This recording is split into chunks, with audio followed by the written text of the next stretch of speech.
for the invite. And thank you for that warm welcome. Yes, warmth. We're exuding warmth. That's from artist to artist. Yes. So excited for you to share with us. So you have the floor. Thank you so much. Hi everyone. For those who don't know me, my name is Nicki D the Poet. I'm nothing but a former shy girl who found her voice through poetry and now uses her poetry to help others find their voice. Currently, right now, I do have 4 books available on Amazon as well as a clothing line at Nicki D Apparel. Today, what I'm going to do is I'm going to do pieces from 2 of my books. One is called Naked, Facing the Girl in the Mirror. And then the other one is called The Shy Girl Speaks. And if you don't mind today, I'm going to walk you guys through my self-love journey. Just to give you guys a little bit of background about my poetry. Basically, what I utilize is my poetry. I utilize my childhood experiences as well as my faith-based interaction, as well as my struggles as a single mom to promote a message of self-love, acceptance, and positivity. So that's what I plan on doing for you guys today. For those okay, go ask your grandma. For those who don't know me, I've been sick with the pen since the age of 10. But wait, isn't that Davis girl? The one who can't sing? Yeah, you're right, but put me in front of the mic on the right night and I can tell you why the cage bird sings. Yeah, I must admit, singing's not really my twist. I leave that up to Kite and my sister, and as for me, I'd rather do the poet thing. A poet. One who's well versed in the English language. A poet. One who could take simplistic words and phrases and make them reach into the deepest places. Yes, the very same ones that you try to hide.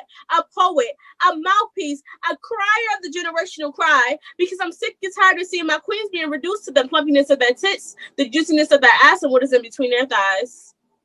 And for far too long, my young kings have been reduced to their ability to dribble a ball or rap a rhyme. Like, why is it so much easier for someone to instill in them that they have to chase a bag, even if it means die?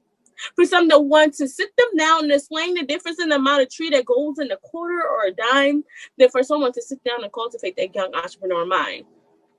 I don't know if you guys noticed, but Philadelphia is in such a chaotic state. We have senseless murders on top of murders. This virus that is sweeping the land.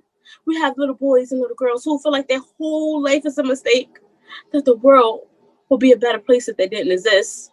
And please, don't even get me started on that modern day circus that we call politics. You see, this is why I spit.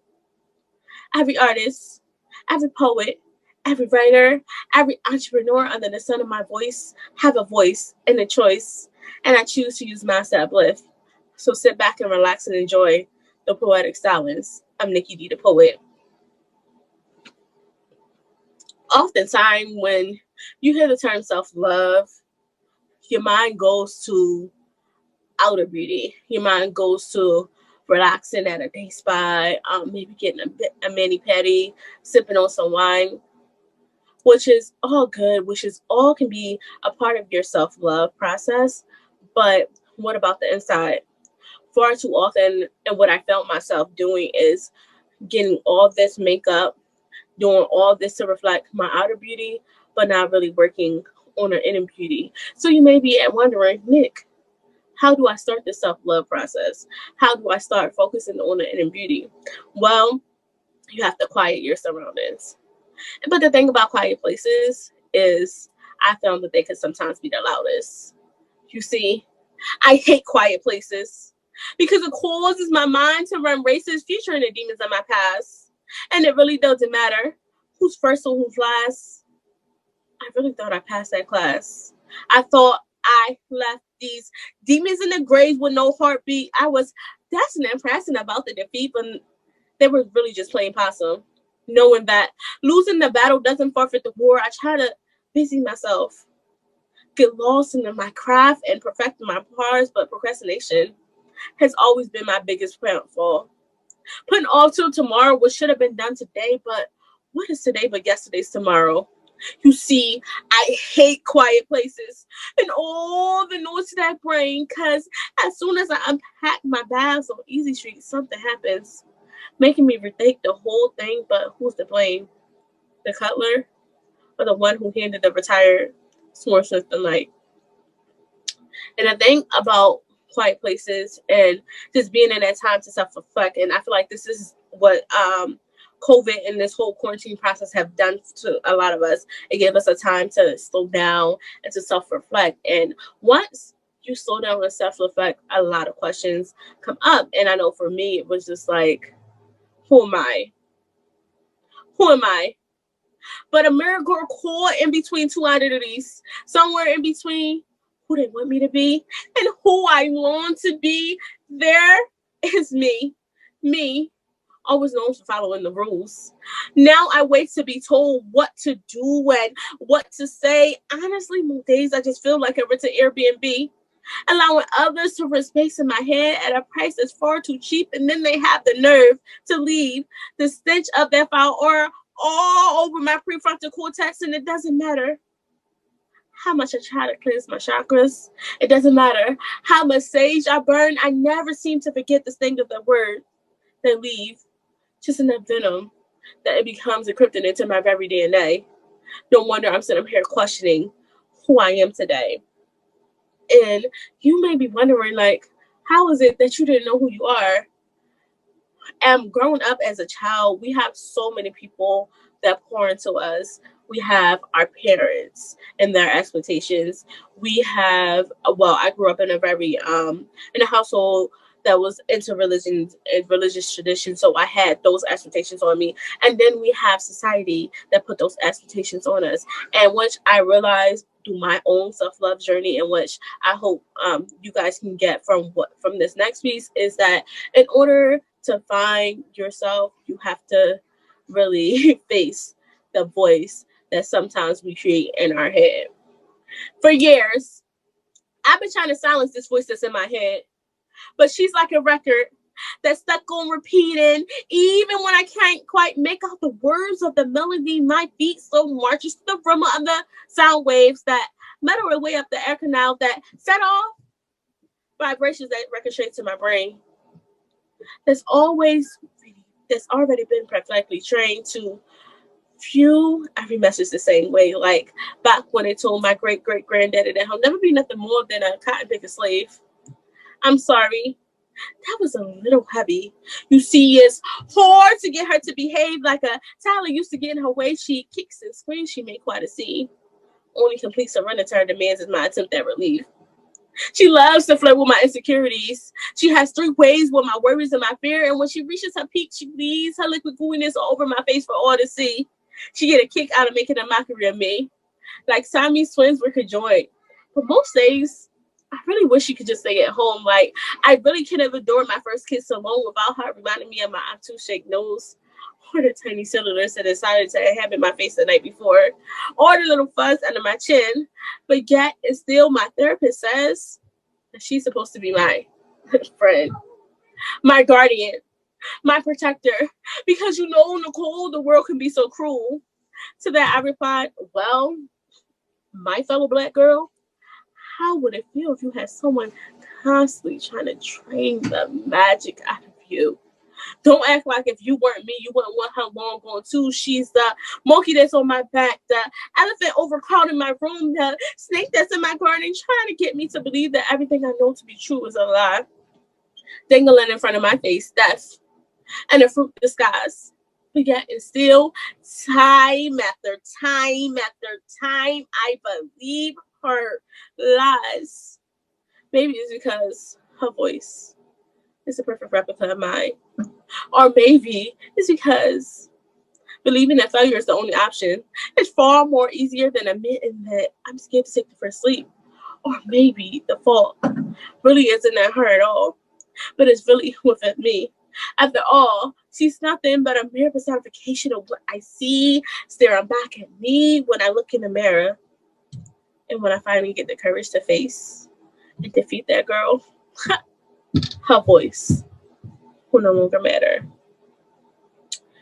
And the thing about these voices in our head, it can sometimes overpower us so much that it reflects what we see when we look in the mirror. Oftentimes we get our perception of beauty based upon social media, based upon what we see in the media. So when we look in the mirror, all we're seeing is our flaws. We're not seeing that we are beautiful because we are all created in God's image. She was told to sit up, place closed, to only speak when she was spoken to. And even then, she was given a list of phrases and sayings and what she needed to use. Poor little girl, always so confused, always stuck in the middle trying to fill someone else's shoes. But she was never told that she was pretty because she was 2 shades too black.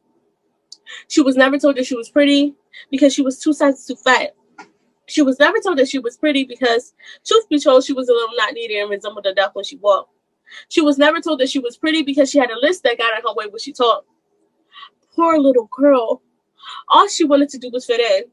She expected adversity from the outside, but she thought that surely she could find some commodity with those of the same skin. She was too holy for the sinners, yet not quite holy enough for the saints. She wanted to wish for death, but she was taught not to tempt fate so alone. Struggling to find her place, she stares at her image-working fingers of her imagination of what it's truly like to be beautiful. Muffin topper, last the waistband she stands, gripping the gut she tucks inside her girdle for gym class. Jumping rope was a challenge. 1, 2, 3. Her tears Mr. Sweat making waves on her skin. She considered herself a lesbian, dating little Debbie's and Betty Crocker's, finding comfort in a creamy and tragic reality that differed from hers, where one tried to send her freedom from the next week's trend, systematically playing the fiddle to pipe that the pipe of her trunk. She became a puppet, caught in a vice of a shutter, trapped in a rim of appeal, willing to cut, pluck, and tuck anything to feel like those girls on the magazines. You know, the ones with the triple-digit likes on IG that has been filtered, cropped, and photoshopped, so even they are not as beautiful as they seem. You see, this unrealistic standard of beauty has to stop.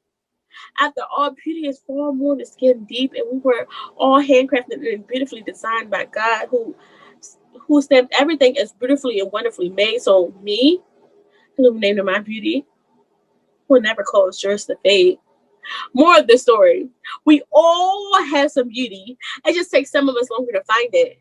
But the next time you find yourself in the mirror, find your flaws, that's the way the Almighty God designed it. So, growing up, right? Because of all the things I listed, I battled low self-esteem. I battled this feeling of not being enough. And it was through poetry that I felt my voice. It was through poetry that helped me get through a lot of stuff as a child. And I remember growing up, I just felt so unseen, right? Most of the time, I was hiding in a corner, keeping my safe, and I just wanted someone to see me. I wanted to feel seen. I wanted to feel heard. So my message as a poet, and with this whole former shy girl movement that I started, is to speak to those girls that are in the corner right now, looking to be seen, waiting to be heard, trying so hard to be invisible, thinking that they're not enough, is to let them know that they are enough exactly the way they are, that every artist that's on this platform, you're enough. Your art is enough. You don't have to manipulate your art in order to get funds. You don't have to manipulate your arts to get sales. You don't have to manipulate your arts in order to get an audience, because your audience needs your authentic voice just the way you are. So this is for the girl in grade school with tears in her eyes because her mama wouldn't let her get a pressing curl. You see, she wasn't aware of the dangers of the heat damage. All she knew is she wanted to be just like the other girls. At the age of 10, hair that defies gravity and tight curls that resemble wool just isn't cool. but starting a trend of making her believe that she had to manipulate her roots in order to appease society wasn't something that her mother was willing to do. She said, baby girl, don't you know that your hair is a jewel? Each strand, each follicle is a representation of how far we came. That elasticity in your curls, well, that symbolizes how we step back from every harm they try to put in our way. Baby girl, don't you know that you're a queen? You don't need no flat iron, no relaxer, no weave for anyone to see the beauty that's already within inside of you. And in case you haven't heard it in a while, let Nicki tell you again, you are enough. This is for the girl who's never been kissed, who lay awake at night, tortured with the thought of whether or not she would be asked to the high school dance. She thinks, maybe if I lift up my skirt, bend it over, show everybody I could twerk, I would finally have a chance. Then I would have a man. And that right there, that will give me purpose. But the year progressed. As we all know, Valentine's Day is right around the corner, and she's still single. So she thinks, what's wrong with me? Am I too flawed, too bored, too ugly? Why can't I fit in? I try and try and try. I try and try and try, but I just stick out like a sore thumb. Maybe it's time to end it all. Because after all, I'm the girl who's easy to forget. Her mother sees her with tears flooding her eyes. Her mother go to her, lift her head up and say, baby girl, why do you walk around with a permanent frown? You walk around with your eyes glued to the ground as if you have nothing left to give. Do me a favor, put your hand on your chest. You feel that? That's a breath. That means you still have purpose. Baby girl, don't you know that you're a queen? Price far above any ruby, above any dime. You were put on this earth for a greater purpose. Not just a trophy to appease man's eyes, but inside of you there's a gift and a voice the whole world needs to hear.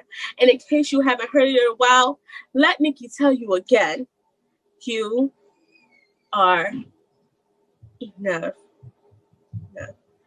And I know right now, as I stated when I began my set, that this world, in Philadelphia in particular, is in such a chaotic state, and we're just looking for a way to help. And the arts have always been something throughout history that the society turned to for help. So, but it's very important that as artists, while we're creating this art, to still take care of ourselves, right? And you may be wondering, like, there's so much you want to change, because I know in 2020 I had this laundry list of everything I wanted to see different in the world. But as the late great Michael Jackson said, if we really want to make a change, if we really want to make this impact, we need to start by facing the man or woman and the mirror. Your inability to comprehend is so exhausting.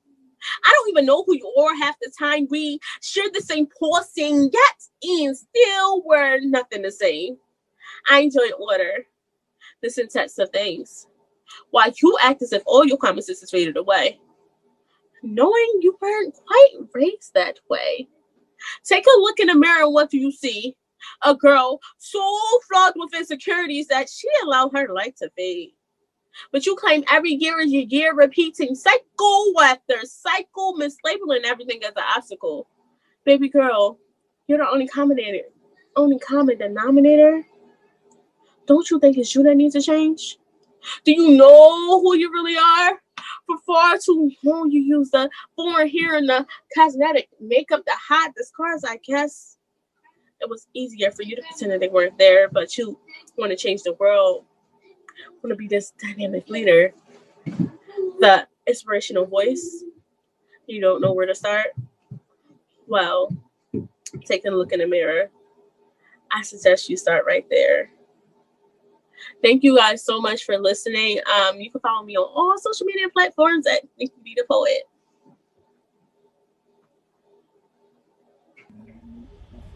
Wow, thank you so much for sharing your art with us on today.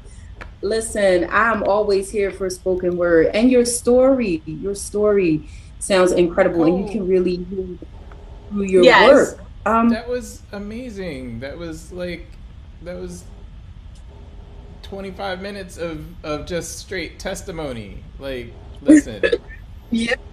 Thank like you. we're gonna have counsel on later, and they need to hear words like that. They need to hear stories like that.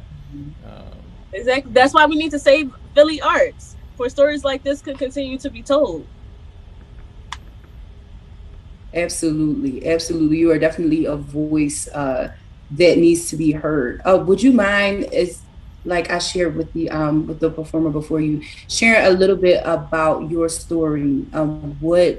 What inspired you to pick up the pen and to start writing poetry and sharing yourself in this way? Okay. So I always been writing poetry. Like the poem said, I've been writing since the age of 10, but I just started recently sharing my poetry and performing. I'm actually not even 2 years into performing. This is the second year. It'll be 2 full years in July. And the reason why I started was basically because I feel as though like everything we go through is for a reason, and what I went through may not just be for me; it may be also to help me. And like I was saying through my poetry in my set is like I was a shy girl, so I formed this movement called the hashtag former shy girl movement, because for so long I was so shy and timid, and my biggest thing is I didn't think that my voice really mattered. I didn't think anyone really cared I had to say what I had to say. So I feel as though that if I can help get that message across to young girls, they wouldn't make the same mistakes that I made. Because if I can help get them to look in themselves and say everything you need to succeed in this world is already deep within inside of you. The beauty you're looking for, the love that you're looking for in these wrong relationships is already within inside of you. So if I can get that message across to them, then that will save them a whole lot of heartache. And that's all I be trying to do up here in these pieces. I love how real you are, and how transparent you are in your work. We need a lot more of that in artistry and in the world today, especially for our younger generation. Like you said, our youth coming up, to have a voice that represents all that they're going through, and let them know, hey, you can speak your truth, you can be yourself, you can create your art in whatever medium that may be, and then you will have a platform like this that will support you, in times Exactly. that we have as a pandemic and other things going on, that we will support you and we are going to support each other. All right. Yes. I appreciate you and your gift. I really do. And I'm just going to, encourage you to keep on going, sharing your story. There are millions that need to hear what you have to say. As I said, as I introduced you, I hope that all 4 of those books sell out 4 or 5 times over. Yes. And a new one is dropping in April. So number 5 yes, is all right. April.